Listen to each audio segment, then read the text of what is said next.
Hey everybody, what's going on? I'm Noah from PhoneDog.com, and this is your PhoneDog CES preview. We're going to take a look in this video at the upcoming CES show in Las Vegas. Kicks off this week from a cell phone point of view. So a ton of gadgets, all kinds of consumer electronics being unveiled and shown off at CES. We'll get to the other gadgets in our Gadget Dog preview, but this is strictly for you cell phone junkies. First off, the big news, believe it or not, is the forthcoming resurgence, or hopeful resurgence, of Palm.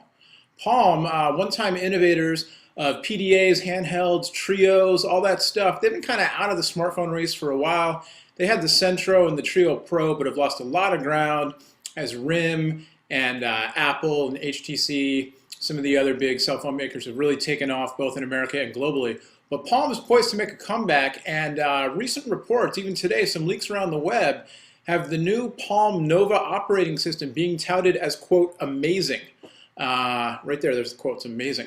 I have not yet seen Nova. The new operating system is being called Palm Nova. I haven't seen it myself, but apparently there's going to be at least one new device unveiled at CES. We're hearing it's a full touchscreen phone with a QWERTY board, a vertical slider. So a phone that would slide up and down this way with a QWERTY board on the bottom.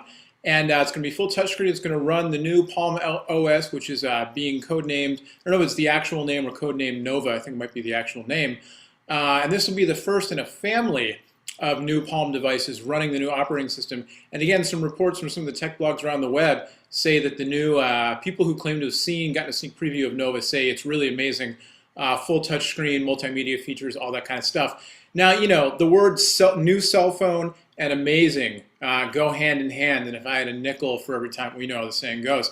So, you know, don't bank on anything until we see it, but it would be great to see not only Palm come back into the game, but also to see, you know, a full-on operating system that can rival, you know, the iPhone and some of the other, well, really the iPhone's the one that's been getting all the lion's share of the attention. And whether, you know, you're an Apple fanboy or an Apple hater, when it comes to a multimedia-friendly touchscreen device, Apple really, you know, is the state of the art right now. Android has a lot of promise, but there's not a lot for it just yet. BlackBerry's first touchscreen phone, the Storm, again shows promise, met with a lot of bugs, and you know, it's kind of more an evolution of their operating system than a full-on new operating system developed for touchscreens. Nokia has been showing their Express Music 5800 and the new N97. But both of those phones really just have kind of, again, an evolved version of the Series 60 platform and not a new operating system developed from the ground up for the touchscreen. So from what we're hearing, you know, the Palm OS Nova, lots of multimedia features, and it supposedly is going to launch with a stocked application store ready to go. So it'll be very interesting to see what comes out of CES. Hearing rumors that the device may launch on Sprint first in the US. Again, we'll have to see. The device is set to be unveiled this coming Thursday at CES out in Las Vegas. Also rumored to be coming out of CES are at least a small handful of new smartphones from LG. LG launched their first Windows Media smartphone, the Insight, just before the holiday season in December. And that's a Windows mobile phone, full touchscreen. Kind of met with mixed reviews. We've got a review of it on the Phone Dog channel you can check out for yourself to see more. But I'm hearing that LG's got a slew of new smartphones ready to roll this year. They'll be taking the wraps off of at least the first couple of them at CES. Also hearing that LG has an interesting new device for Verizon, the VX9600. It's a modular phone. Not sure if it's a smartphone or a feature phone, a messaging phone, but it's a modular phone where there's a touchscreen phone and then snap-off modules. There's a keyboard, there's a speaker module for music, other stuff. From what I hear, LG has that device ready to go, and they're just waiting on Verizon to decide when they want to launch it. So it might be launched at CES, or it might be coming out later this quarter. Additionally, we're hearing that we may see the Garmin Nuva phone at long last in a full operational format at CES. Some screenshots leaked around the web the end of last year, just before the holidays, but nothing further on that just yet. The Nuva phone has been, you know, bandied around on the internet for months now. And the screenshots looks great. Looks like, you know, Garmin is a GPS maker. They make some high-end, really good navigation devices, and they're looking to bring that experience to the cell phone market with a full-featured GPS phone. Got a nice-looking interface from the screenshots, but again, screenshots one thing, an actual running device is something entirely different. Speaking of smartphones, you Android phone fans out there have something to look forward to. You've got the G1 from T-Mobile. You've got the Google Unlocked developers version of the G1, which you can get straight from Google if you join their developer community. You've got rumors about a G2 coming out. Lots of talk about new Google phones from Motorola, Samsung, other companies.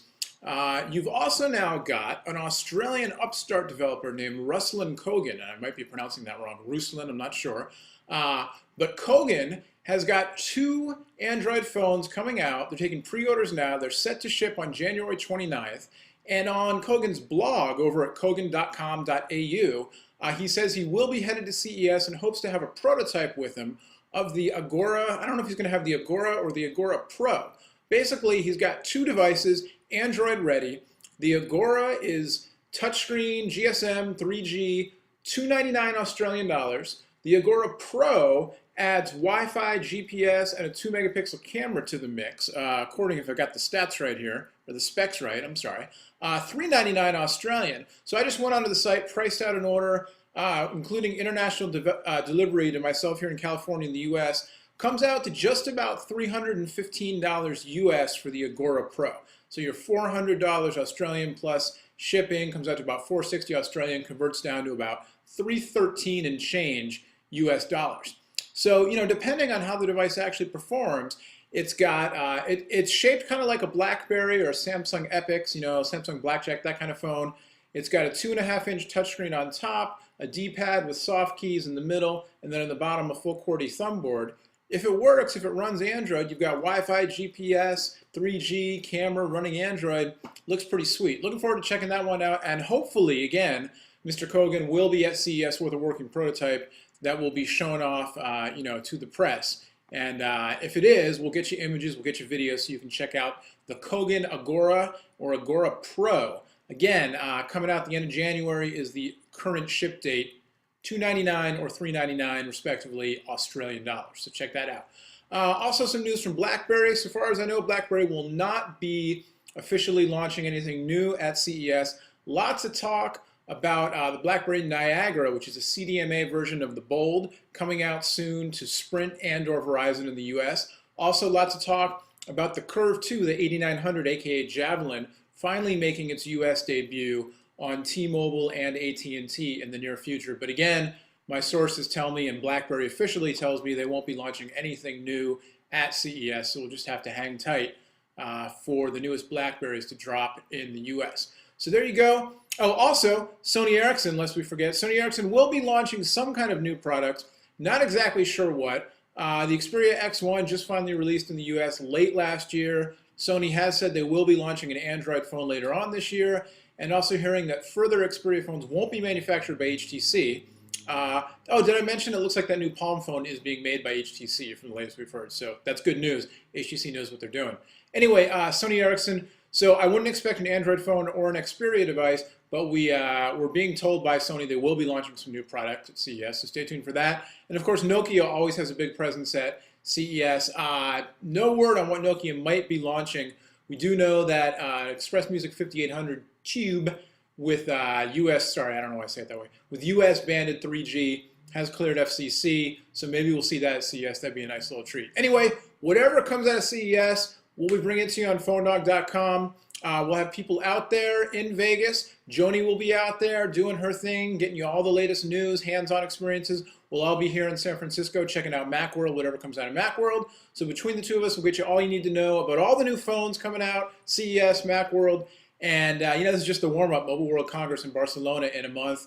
Lucky me, I'll be there bringing you everything live from MWC in mid-February. Stay tuned, Phone Dog's got you covered. Till next time, I'm Noah. It's raining here in San Francisco. I'm going to go get my raincoat so I can head out to Macworld tonight.